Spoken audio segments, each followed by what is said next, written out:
The grand house sat on top of the hill like a castle, its windows gleaming in the morning sun.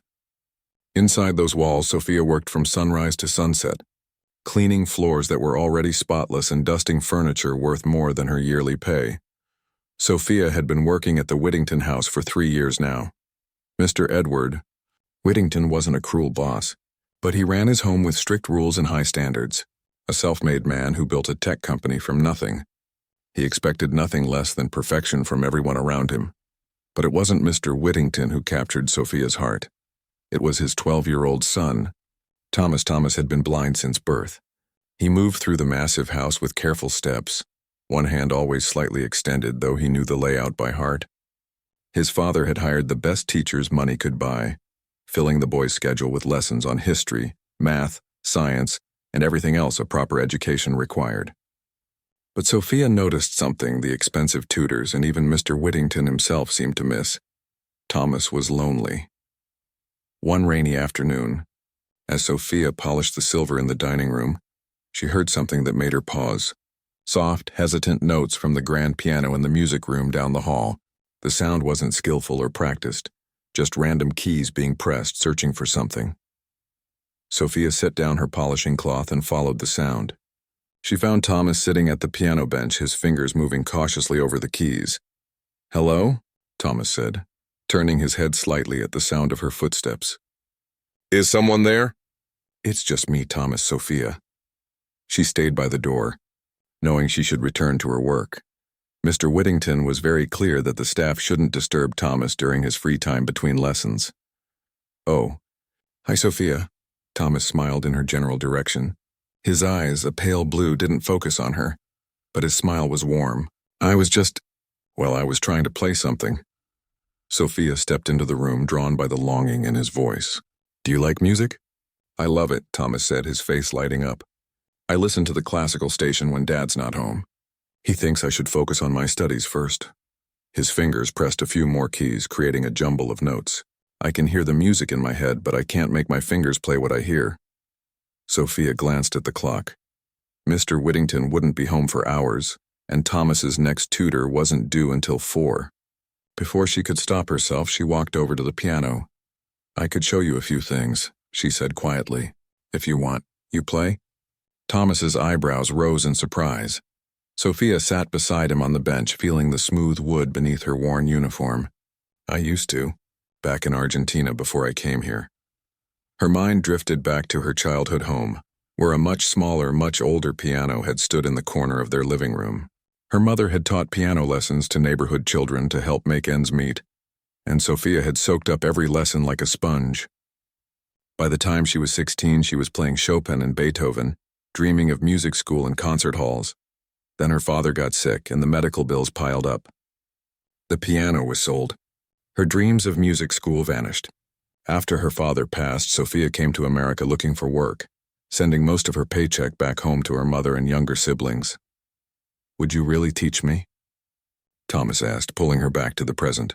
His voice was hushed, as if he couldn't quite believe his luck. "We have to be careful," Sophia said, already knowing she was crossing a line. Household staff weren't supposed to do anything beyond their assigned duties. "It would have to be our secret." "I won't tell," Thomas promised quickly. "Not even Mrs. Hudson."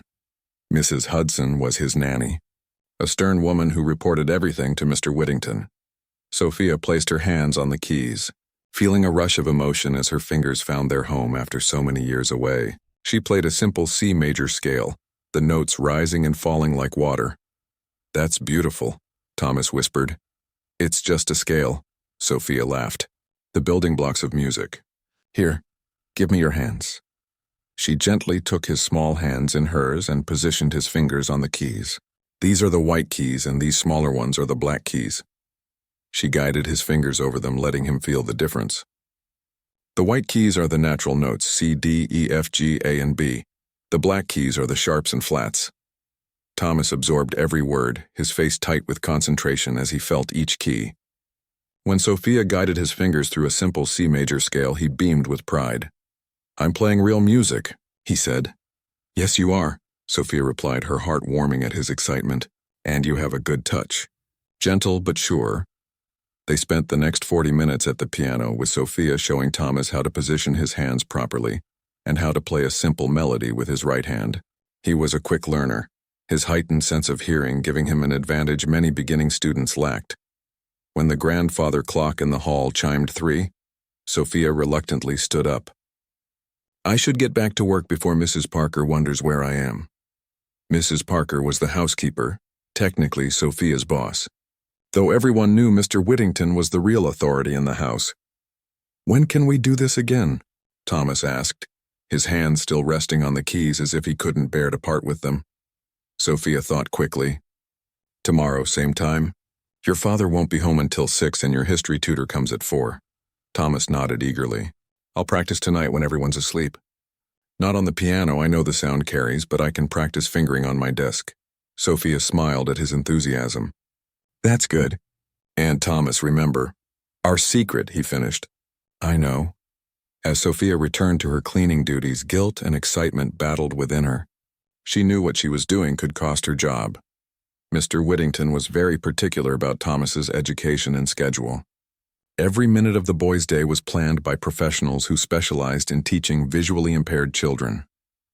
If Mr. Whittington found out a maid was giving his son piano lessons, but the look on Thomas's face when he played his first scale was worth the risk. Music had been Sophia's escape, her joy, her connection to something greater than herself. How could she deny that same gift to a lonely boy whose world was already limited in so many ways? The next day, Sophia slipped into the music room at the same time. Thomas was already waiting, sitting straight-backed at the piano bench, his fingers moving in silent practice on his lap. I've been thinking about the notes all night, he said when he heard her come in. C, D, E, F, G, A, B, and I can feel where they are on the keyboard now. That's wonderful, Sophia said, setting down her cleaning supplies. Today, let's try using both hands. Over the next few weeks, their secret lessons continued. Sophia taught Thomas the basics of reading music by creating simple braille notations on thick paper, staying up late in her small room in the staff quarters to prepare them. Thomas practiced whenever he could find a moment alone, his progress remarkable for someone who had never touched a piano before. 1 month turned into 2, then 3. Sophia found herself living for those stolen moments at the piano with Thomas. For that 1 hour each day, she wasn't just a maid. She was a teacher, a mentor, someone whose knowledge and talent mattered, and Thomas blossomed under her guidance. The shy, hesitant boy became confident and eager. He started humming melodies around the house, his fingers tapping rhythms on tabletops when he thought no one was watching. Mrs. Parker, the housekeeper, gave him curious looks but said nothing. The nanny, Mrs. Hudson, complained once that Thomas seemed distracted during his study hours, but attributed it to normal childhood restlessness. No one suspected that the quiet maid who cleaned their rooms and served their meals was secretly nurturing a musical talent that grew, stronger every day. But as winter turned to spring, Sophia knew they were living on borrowed time. Thomas's progress was becoming too obvious to hide. He could now play simple pieces by Mozart and Clementi. His technique was still developing, but his musicality, his ability to shape a phrase and bring emotion to the notes, was extraordinary. Do you think I could play for my father someday? Thomas asked one afternoon as their lesson came to an end. I want to show him I can do this. Maybe then, he didn't finish the thought, but Sophia understood. Maybe then his father would see him differently, not as a fragile child to be protected and managed, but as a person with his own talents and dreams. Someday, Sophia promised, though her stomach tightened at the thought. When you're ready. What neither of them knew was that someday would come much sooner than they expected. And when it did, nothing in the Whittington household would ever be the same again. Mr. Chen stood frozen in the doorway, his briefcase still in hand. He had come home early to prepare for an important video call, not expecting to find his son at the piano with the maid. The music stopped abruptly when Rosa noticed him. She jumped to her feet, her face going pale. Mr. Chen, I didn't hear you come in. David's hand stayed on the keys, his head tilted in confusion. Rosa, what's wrong? Dad's home, Rosa said quietly. David's expression changed instantly, surprise, then fear, then a strange determination. Dad, he said, turning toward the door. I was going to tell you. I've been learning to play. Mr. Chen stepped into the room, his face unreadable. He was a man who rarely showed emotion, who believed in control and discipline above all else. Since his wife had died, he had thrown himself into two things: his business and raising his son to survive in a world that wouldn't make allowances for his blindness. "How long has this been going on?" he asked, his voice carefully measured. Rosa opened her mouth to answer, but David spoke first. 3 months, he said firmly. "Rosa has been teaching me. Listen to what I can play." Before anyone could stop him, David turned back to the piano and began to play the Schumann piece they had been working on. His fingers moved with growing confidence over the keys, finding each note with precision that came from hours of practice. Rosa watched Mr. Chen's face, trying to read his reaction. She saw surprise flicker across his features, then something else, something she couldn't quite name. When David finished playing, the room fell silent. The grandfather clock in the hall ticked loudly, marking each second of the uncomfortable quiet. "That was very good, David," Mr. Chen finally said, his voice softer than Rosa had ever heard it. "Would you please go to your room now? I need to speak with Rosa." David's hands curled into fists on the piano keys. "Are you going to fire her?" "David," Mr. Chen said firmly, "go to your room." The boy stood reluctantly. "It wasn't her fault. I asked her to teach me." "We'll discuss this later," Mr. Chen said. "Mrs. Lee will help you upstairs." As if on cue, Mrs. Lee appeared in the doorway. She gave Rosa a sympathetic look as she guided David out of the room. The housekeeper had known this day would come, had perhaps even wished for it, though not for Rosa's sake. When they were alone, Mr. Chen set his briefcase down and gestured to the sofa across from the piano. "Sit down, please."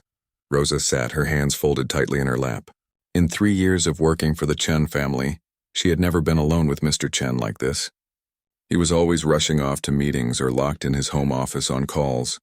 The staff received their instructions from Mrs. Lee or from notes left on Mr. Chen's desk. "You play very well," Mr. Chen said, surprising her. "Where did you learn?" Rosa swallowed. "My grandmother taught me when I was young in Mexico." "She played for church." Mr. Chen nodded as if this information mattered to him. "And you've been teaching my son for 3 months without my knowledge or permission." It wasn't a question, but Rosa answered anyway. "Yes, sir. I'm sorry. I know I should have asked, but you knew I would say no," Mr. Chen finished for her. Rosa looked down at her hands. "Yes, sir. Do you know why I would have said no?" Mr. Chen walked to the piano and ran his fingers lightly over the polished wood. "This was my wife's piano. She played beautifully. After she died, I couldn't bear to hear it anymore, so I made sure David had other focuses for his education." Rosa hadn't known this. In 3 years, no one had ever mentioned Mrs. Chen's musical ability. "David has a gift," Rosa said softly. "He learns so quickly. His ear for music is amazing, like his mother," Mr. Chen murmured almost to himself. He was quiet for a long moment, then turned to Rosa with a hard-to-read expression. "Show me what you've been teaching him." Rosa blinked in surprise. "Sir, show me," Mr. Chen repeated, gesturing to the piano. "Play what David was just playing."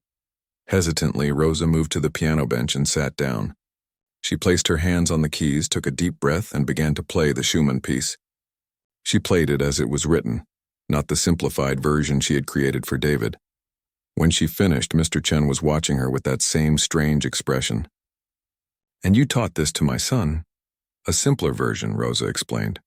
"I made Braille sheet music for him using thick paper.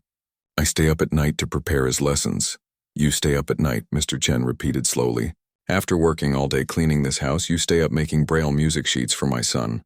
Put that way, it sounded either very dedicated or very foolish.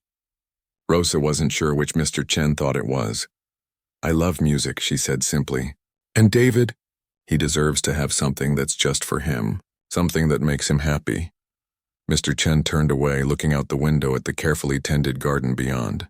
The silence stretched between them until Rosa was sure she was about to be fired. Finally, he spoke.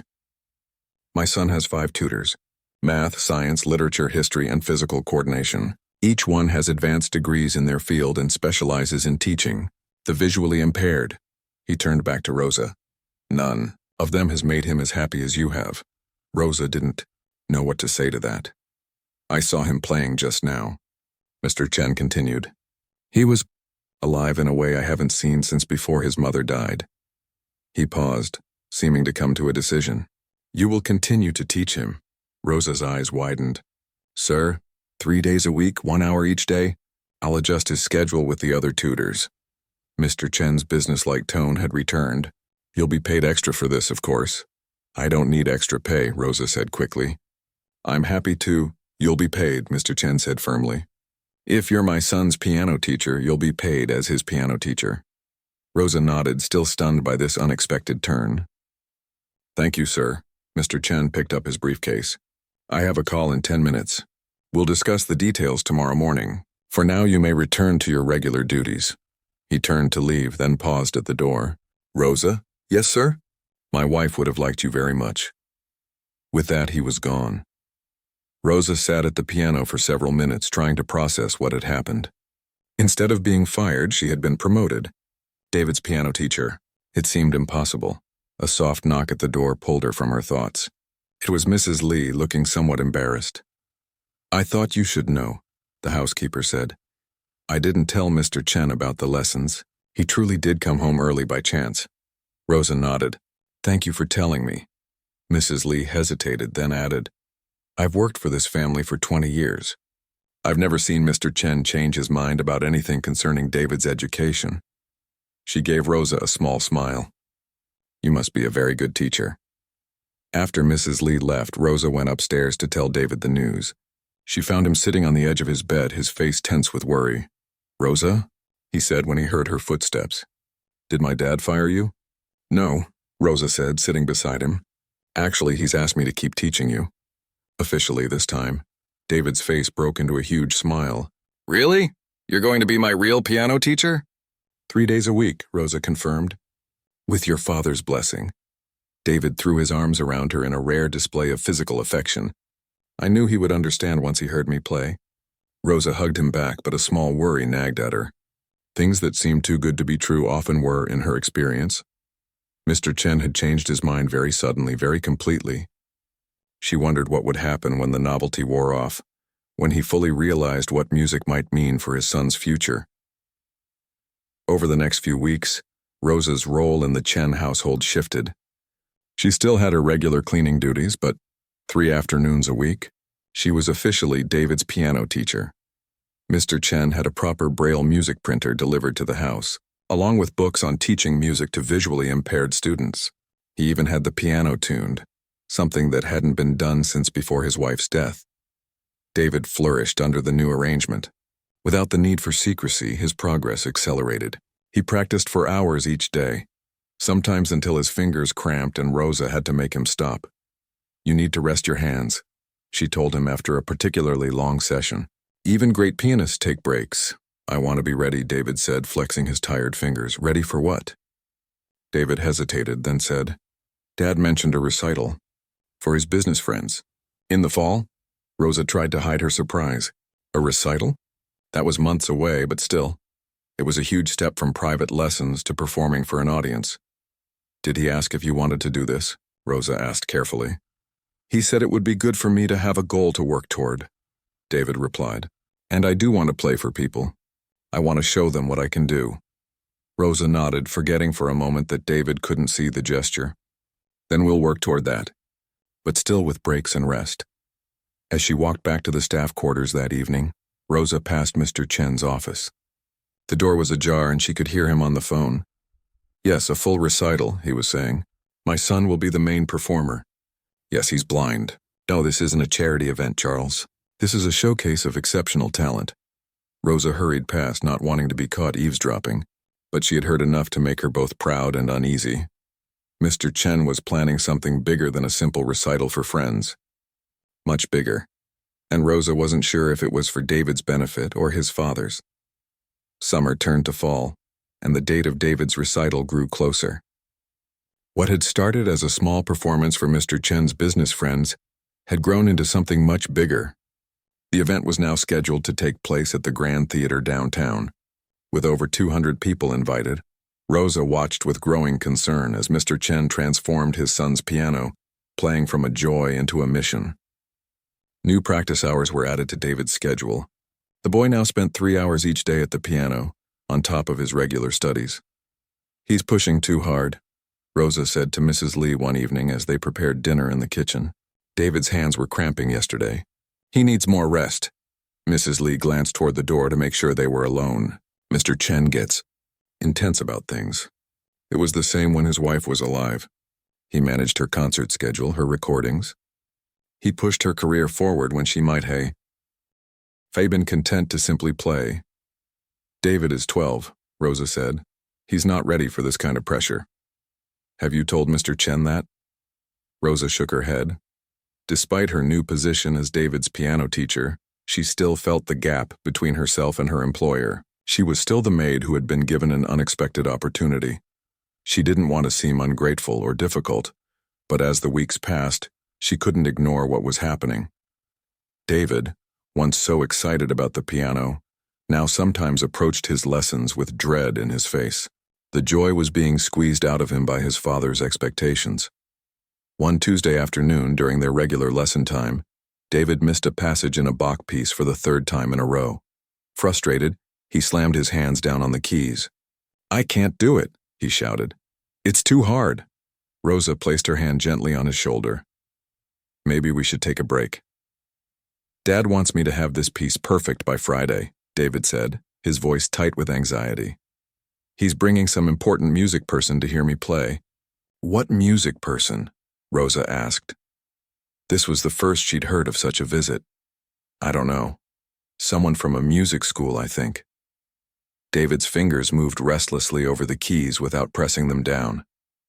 "Dad says if I impress him, I might get special training." Rosa felt a cold weight settle in her stomach. Mr. Chen was already making plans for David's future as a musician, without discussing it with either of them. "Let's try something different," she said, moving to sit beside David on the bench. "Forget the Bach piece for now. Play something you enjoy, something that makes you happy." David turned toward her, his face confused. "But the recital program will be fine," Rosa assured him. "Right now, I want you to remember why you love playing." After a moment's hesitation, David began to play a simple melody Rosa had taught him months ago, when their lessons were still a secret. It was a folk song from her childhood, nothing fancy or technically difficult. But as he played, his shoulders relaxed, and a small smile returned to his face. When he finished, Rosa said, "That was beautiful, David." "It's just an easy song," he replied. "Music isn't just about playing the hardest pieces," Rosa said. "It's about feeling something and sharing it with others. That's what makes it special." David nodded slowly. "I used to feel happy when I played. Now I just feel scared all the time. Scared I'll mess up and disappoint Dad." Rosa took a deep breath, making a decision. "I think I need to talk to your father." Fear flashed across David's face. "No, he'll think I complained. He'll be upset." "This isn't about complaints," Rosa said firmly. "This is about making sure you're learning in the right way, at the right pace. That's my job as your teacher." Later that evening, after David had gone to bed, Rosa knocked on the door of Mr. Chen's home office. Her heart was pounding, but she knew this conversation couldn't wait. "Come in," Mr. Chen called. Rosa entered to find him at his desk, surrounded by papers and with his laptop open before him. He looked up in surprise. "Rosa, is something wrong with David?" "No, sir. Not exactly." She clasped her hands in front of her to keep them from shaking. "I wanted to talk to you about his piano lessons." Mr. Chen gestured to the chair across from his desk. "Sit down." Rosa sat, gathering her courage. "Sir, I'm concerned about the pace we're setting for David. 3 hours of practice a day plus his regular studies. It's a lot for a 12-year-old. Mr. Chen leaned back in his chair, studying her. "He needs to be prepared for the recital. There will be important people there." "Yes, David mentioned someone from a music school is coming to hear him play." "The director of the Young Musicians Academy," Mr. Chen confirmed. "If David impresses him, he could be invited to their summer program next year. It's very prestigious." Rosa took a deep breath. "Mr. Chen, David is losing his love for music. He's playing out of fear now, not joy." Mr. Chen's expression hardened slightly. "Learning any skill at a high level requires discipline and hard work. It's not always fun." "I know that," Rosa said. But he's still a child. If we push too hard now, we risk burning him out before he even has a chance to develop his talent fully. We? Mr. Chen raised an eyebrow. This is my son we're talking about. Rosa felt her face grow warm, but she pressed on. Yes, your son, who was happier playing simple tunes in secret than he is now preparing for this big recital. A flash of something, hurt, perhaps, crossed Mr. Chen's face. You think I'm making him unhappy? I think, Rosa said carefully, that you want what's best for David. But sometimes what seems best to us isn't what someone else needs. Mr. Chen was quiet for a long moment. Then he stood and walked to the window, looking out at the dark garden beyond. My wife was a gifted pianist, he said eventually. She could have had a major career, but she put it aside when David was born, especially after we learned he was blind. He turned back to Rosa. She always said he would have a musical gift too. She was sure of it. She was right, Rosa said gently. He does have a gift, but it needs to grow at its own pace. Mr. Chen returned to his desk and sat down heavily. The recital is in 3 weeks. We can't cancel it now. I'm not suggesting we cancel it, Rosa said. Just that we adjust our expectations. Let David play pieces he feels confident with, not ones that cause him anxiety. And maybe reduce his practice schedule a bit so he has time to just be a kid. Mr. Chen tapped his fingers on his desk, thinking. What do you suggest? 2 hours of practice instead of 3. No weekend practice. And let's remove that Bach piece from the program. It's too advanced for his current level. To Rosa's surprise, Mr. Chen nodded slowly. All right, we'll try it your way. He gave her a slight smile. You're quite brave coming in here like this. Rosa returned his smile hesitantly. Just doing my job, sir. As his teacher, Mr. Chen acknowledged. Not as my maid. As both, Rosa corrected gently. I care about your son, Mr. Chen. I want him to succeed just as much as you do. When Rosa told David about the changes the next day, the relief on his face was immediate and obvious. Really? He asked. No more Bach piece? Really, Rosa confirmed. And more breaks, more fun pieces mixed in with the serious ones. David's smile was the brightest she'd seen in weeks. Did Dad really agree to all that? He did, Rosa said. Your father wants you to be happy, David. Sometimes he just needs a little help remembering what that looks like. The next few weeks passed more smoothly. With the pressure eased slightly, David's love for the piano began to return. He still worked hard preparing for the recital, but there was less anxiety in his playing, more of the natural musicality that had drawn Rosa to teach him in the first place. Mr. Chen, too, seemed to be adjusting his approach. He still came to listen to David practice occasionally, but his feedback was more encouraging, less demanding.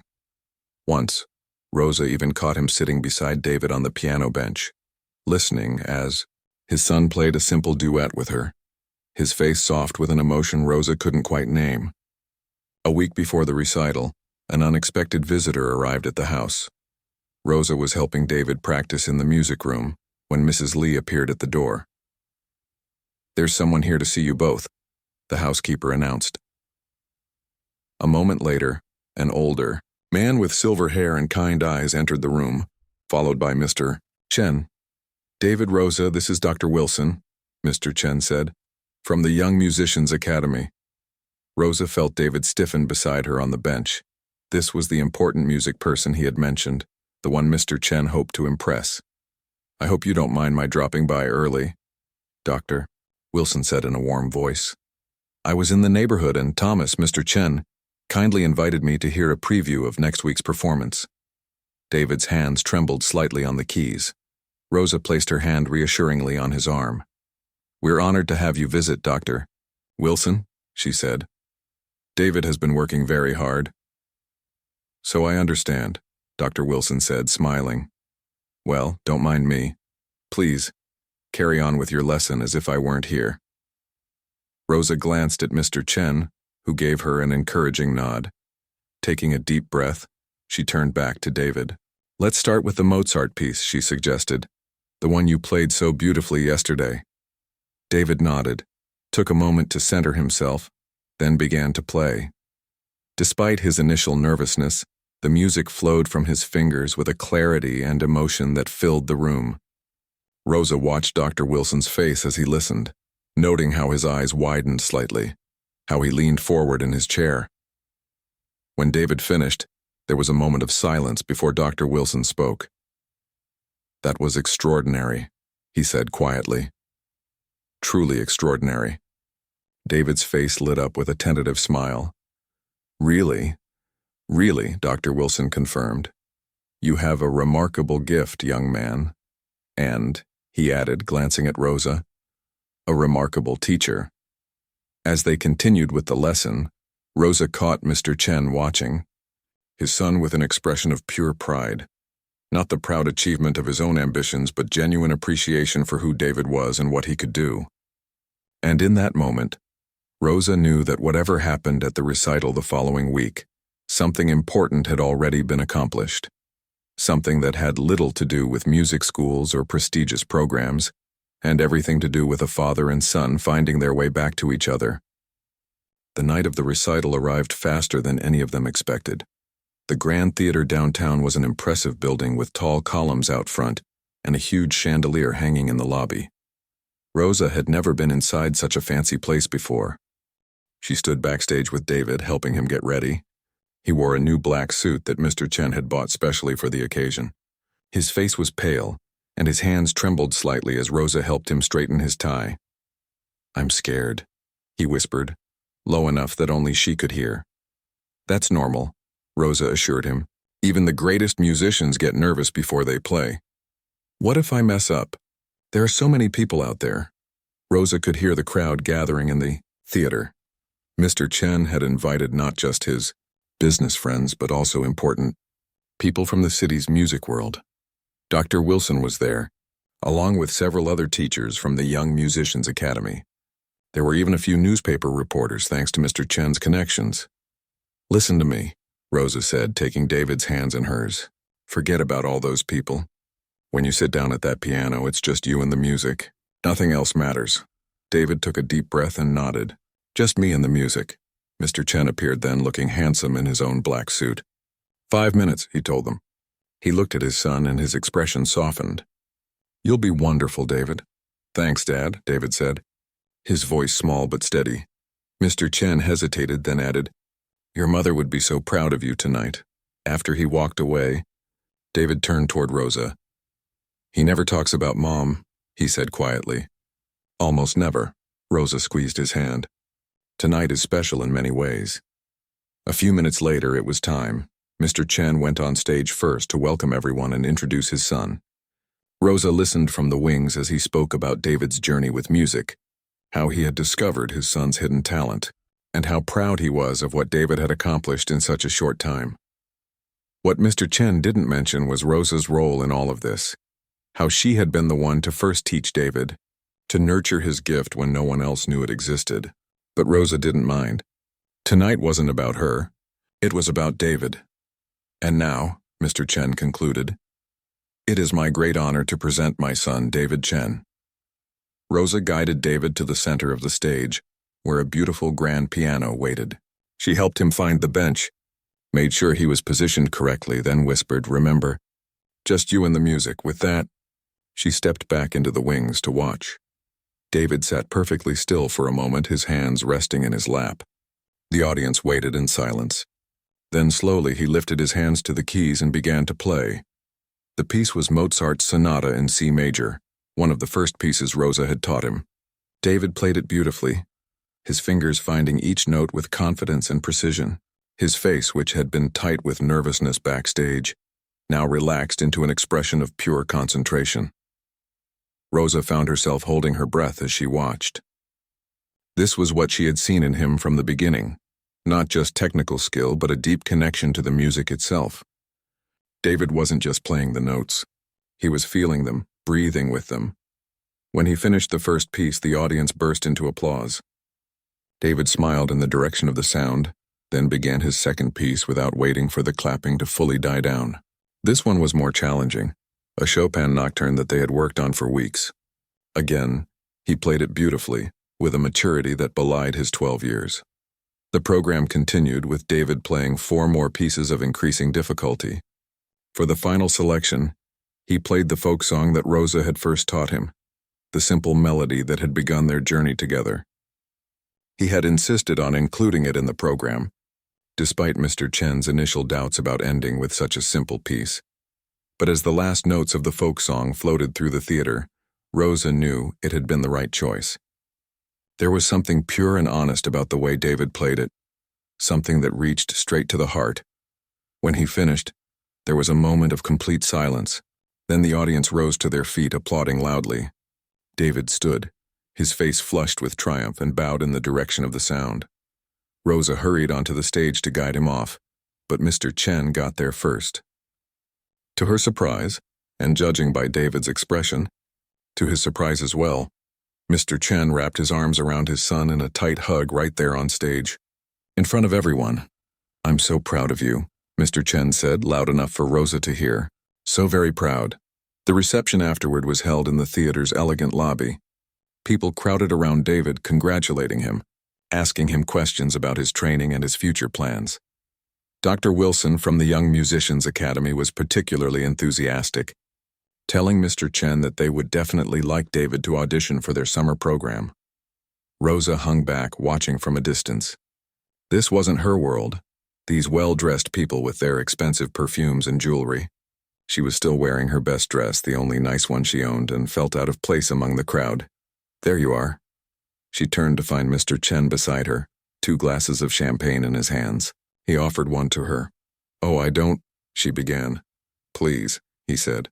"It's a celebration." Rosa took the glass, though she didn't drink from it. "David was amazing tonight." "Yes," Mr. Chen agreed. "He was." He looked at her directly. "Thanks to you." Rosa shook her head. "The talent was always his. I just helped him find it." "You did much more than that." Mr. Chen's voice was unusually warm. "I didn't mention you in my introduction because I thought you wouldn't want the attention. But I know, and David knows, that none of this would have happened without you." Before Rosa could respond, they were interrupted by a well-dressed woman who wanted to talk to Mr. Chen about the possibility of David playing at a charity event.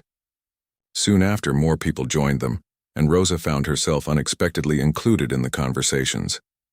Mr. Chen introduced her not as his maid but as David's teacher, and people spoke to her with respect, asking for her opinions about music education and David's progress. It was nearly midnight by the time they returned to the house. David had fallen asleep in the car, worn out by the emotions and excitement of the evening. Mr. Chen carried him inside, waving away Rosa's offer to help. "I've got him," he said softly. "Good night, Rosa. We'll talk more tomorrow." The next morning, Rosa was cleaning the upstairs hallway when Mr. Chen called her into his office. He was sitting at his desk, a serious expression on his face. "Please, sit down," he said, gesturing to the chair across from him. Rosa sat, wondering what this was about. Despite the success of the recital, she still felt a flutter of anxiety whenever Mr. Chen wanted to speak with her. The distance between employer and employee was hard to forget. "I've been thinking," Mr. Chen began. "David's talent needs proper nurturing. Dr. Wilson was very impressed last night. He's offered David a place in their weekend program starting in January, and their full summer program next year." "That's wonderful," Rosa said. "Genuinely pleased for David." "Yes, it is. But it also means David will need more focused training." Mr. Chen leaned forward slightly. "I'd like to offer you a new position in this household." Rosa blinked in surprise. "Sir? I want you to be David's full-time music teacher and companion. No more cleaning duties. Your only responsibility would be to continue his musical education and accompany him to his classes at the academy. Of course, this would come with a substantial raise and better accommodations." Rosa stared at him, trying to process his words. "You want me to stop being a maid?" "Yes," Mr. Chen said simply. "You're a talented musician and a gifted teacher. It's a waste of your abilities to have you scrubbing floors." Rosa felt a rush of conflicting emotions, joy at the opportunity, surprise at Mr. Chen's change of heart, and a strange sense of loss. Being a maid wasn't glamorous, but it had been her identity for so long. "What about Mrs. Lee and the other staff?" she asked. "Won't they think—" What they think doesn't matter, Mr. Chen interrupted. What matters is what's best for David. And you've proven that you know what that is better than anyone. He paused. Even better than me sometimes. Rosa was touched by his honesty. You're a good father, Mr. Chen. You want the best for your son. I'm trying to be, he acknowledged. So will you accept the position? Rosa thought about what this would mean. More time with David. The chance to help him develop his gift. No more cleaning toilets or changing beds. A real career doing what she loved. Yes, she said finally. I'd be honored. Mr. Chen nodded, looking pleased. Good, we'll start the new arrangement next week. He hesitated, then added, There's one more thing. Sir? Last night, watching David play that folk song, the one you taught him first, I realized something. Mr. Chen's voice grew softer. He wasn't just playing for the audience. He was playing for you. Rosa felt tears spring to her eyes, but she blinked them away. My wife used to say that music is the purest form of communication, Mr. Chen continued. It says things words can't express. Last night, I think David was saying thank you. And so am I. Rosa didn't know how to respond. She had come to this house 3 years ago looking for work, never expecting to find a purpose, never dreaming she would help a blind boy discover music and, in the process, help his father rediscover what mattered most. You're welcome, she said simply. As she left Mr. Chen's office, Rosa heard the sound of the piano from the music room. She followed it to find David playing the folk song from the recital, his face peaceful and happy. He stopped when he heard her enter. Rosa, is that you? Yes, she said, sitting beside him on the bench. That sounded beautiful. David smiled. Dad says you're going to be my real teacher now. No more cleaning, that's right, Rosa confirmed. How do you feel about that? David's smile widened. I feel like playing. He placed his hands back on the keys. Will you play with me? And so they played together, teacher and student, as sunlight streamed through the windows and filled the room with gold. 2 years passed, bringing changes no one could have imagined that night after the recital. David, now 14, had grown taller, his voice deeper, his piano playing more confident with each passing month. The weekend program at the Young Musicians Academy had turned into full enrollment. 3 days a week, Rosa accompanied him to the school, where he studied not just piano but music theory, composition, and even a little singing. Rosa's life had changed completely. No longer a maid, she lived in a comfortable room on the main floor of the Chen house, not in the small staff quarters. She had her own bathroom, a small sitting area, and a digital piano Mr. Chen had bought so she could practice without disturbing others. Her salary had tripled, and for the first time in her life, she had savings in the bank and could send more money, home to her family in Mexico. But the biggest change had come in the relationship between father and son. Mr. Chen had shifted his work schedule to be home more often. He attended every one of David's performances, no matter how small. Sometimes Rosa would find the two of them in the music room, Mr. Chen describing a piece of art or a sunset to his son, trying to translate visual beauty into words a blind boy could understand. One spring morning, Rosa was helping David prepare for an important audition. The National Youth Orchestra had opened spots for exceptional young musicians, and David's teachers at the academy had encouraged him to apply. I'm not sure I'm good enough, David said as they worked through a difficult passage in the Beethoven sonata he had chosen for his audition piece. You are, Rosa assured him. Your playing has improved so much in the past year alone. David's fingers paused over the keys. Sometimes I wonder what Mom would think, if she'd be proud of me. It was the first time he had spoken so directly about his mother to Rosa. She chose her words carefully. Your father says she was a gifted musician. I think she would be very proud to see how you've carried on her love of music. David nodded thoughtfully. Dad talks about her more now. He showed me her old records last week, actual vinyl records from when she used to perform. We listened to them together. This was news to Rosa. Mr. Chen rarely discussed his late wife even now. That must have been special, Rosa said. It was weird at first, David admitted, hearing her play, but also nice. Dad cried a little, but not in a bad way. He said listening to her music used to hurt too much, but now it feels like a gift he can share with me. Before Rosa could respond, there was a knock at the music room door. Mrs. Lee appeared, her face unusually excited. Rosa, David. Mr. Chen would like to see you both in his office right away." They found Mr. Chen sitting at his desk with a thick envelope in his hands and a strange expression on his face. "What is it, Dad?" David asked as they entered. "A letter," Mr. Chen said, his voice tight with some emotion Rosa couldn't identify. "From the Rivera Foundation." Rosa gasped softly. The Rivera Foundation was one of the most prestigious music organizations in the world. They supported exceptional young talents, especially those who faced unusual challenges. "They've been following David's progress," Mr. Chen continued. "Apparently Dr. Wilson sent them recordings of his performances." He looked up at his son. "They want to offer you a special scholarship, David. It includes advanced training, performance opportunities, and—" He paused. "A concert tour. In Europe." David's mouth fell open. "Europe, me?" "6 cities, Mr. Chen confirmed, looking back at the letter. "London, Paris, Madrid, Berlin, Vienna, and Rome. For young musicians with extraordinary promise." David reached out, his hand finding the edge of his father's desk to steady himself. "When? This summer?" "For 6 weeks." Mr. Chen's voice held a mixture of pride and something else. Worry, perhaps. 6 weeks, David repeated softly. "That's a long time to be away." Mr. Chen nodded, then seemed to realize his son couldn't see the gesture. "Yes, it is. Who would go with me?" Mr. Chen glanced at Rosa. "The foundation provides chaperones, but they encourage a parent or teacher to accompany each student." He hesitated. "I've been thinking about taking a sabbatical from work. I haven't had a real break in years." Rosa felt her heart warm at his words. 2 years ago, Mr. Chen would never have considered stepping away from his business for 6 weeks. Not even for his son. "You'd come with me?" David asked, his voice brightening. "If you want me to," Mr. Chen replied. "Of course I do." David's face broke into a smile. Then it faltered slightly. "But what about Rosa? I need her help with my practicing, especially for something this important." Mr. Chen looked at Rosa directly.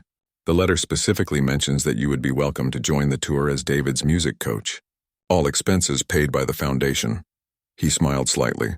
"Apparently Dr. Wilson has been telling people about the maid who discovered a blind boy's gift for piano." Rosa felt a blush rise to her cheeks. "I don't know what to say." "Say yes," David urged, turning toward her voice. "Please, Rosa. I can't do this without you." Rosa looked between father and son, these two people who had become like family to her over the past years.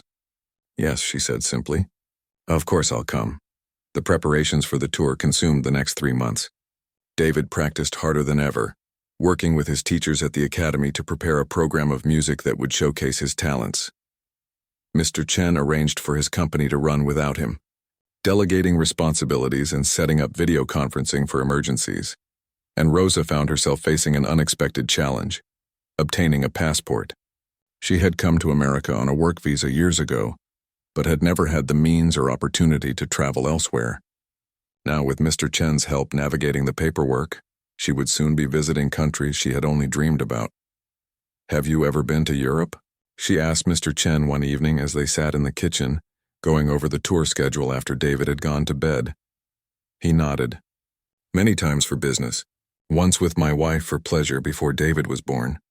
His expression softened at the memory. She loved Paris especially. The museums, the music.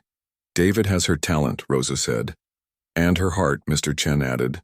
"I didn't see that for a long time. I was too busy trying to protect him to make sure he had every advantage to overcome his blindness." He looked at Rosa with genuine gratitude. "You helped me see him differently." The day of departure arrived bright and clear. Mrs. Lee and the other household staff gathered in the driveway to see them off, waving as the car pulled away toward the airport. David sat between Rosa and his father in the back seat, his face a mixture of excitement and nervousness. "What if they don't like my playing?" he asked suddenly, voicing the fear he had kept hidden until now. "They will," Mr. Chen assured him. "But even if some people don't, that's part of being an artist. Not everyone connects with the same music in the same way." Rosa glanced at Mr. Chen, impressed by his answer. He had come so far from the rigid, controlling father she had first known. "Your dad's right," she told David. "What matters is that you play with your whole heart. The people who need to hear what you have to say through your music, they'll hear it." David nodded, his shoulders relaxing slightly. "I just want to make you both proud." You already do, Mr. Chen said, placing his hand on his son's shoulder. Every day. Their first stop was London, a city that overwhelmed Rosa with its size, its history, its sounds and smells. David, too, was wide-eyed with excitement, taking in the new experiences with all his Audi. Her senses, the different accents, the unfamiliar food, the echoing acoustics of ancient buildings. The concert hall where David would perform was over 200 years old, with perfect acoustics and a piano that had been played by some of the greatest musicians in history. "Can I touch it?" David asked when they arrived for his rehearsal. The hall manager, a kind older man with a British accent, guided David's hands to the gleaming piano. "This instrument has seen a lot of history," he told the boy. "And tonight it gets to be part of your history too." That evening, as David prepared backstage, Rosa noticed he seemed unusually calm. "Aren't you nervous?" she asked, helping him straighten his bow tie. "A little," he admitted, "but mostly I'm just happy we're all here together." He reached out, finding her hand and squeezing it. "Thank you, Rosa, for everything. I just helped you find what was already inside you," she said, her voice thick with emotion. Mr. Chen joined them, placing his hand on his son's shoulder. "It's time." As they walked toward the stage, Rosa hanging back to let father and son have their moment, she reflected on the journey that had brought them here. From secret lessons stolen during cleaning time to a European concert tour, from a maid with a hidden talent to a respected teacher, from a controlling, distant father to the man who now bent down to whisper encouraging words in his son's ear. The audience applauded as David was led to the piano. He sat down, took a breath, and placed his hands on the keys. For a moment he was perfectly still, gathering himself. Then he began to play, and the music filled the grand old hall, reaching every corner, touching every heart. In the front row, Rosa and Mr. Chen sat side by side, watching the boy who had brought them together, the boy whose gift had changed all their lives. "Beautiful," Mr. Chen whispered as David's music soared. Rosa nodded, too moved to speak. The blind boy who had once pressed random keys on a forbidden piano now commanded the instrument with confidence and grace. The music wasn't just notes on a page, it was the sound of barriers falling, of connections forming, of lives transforming. It was the sound of love.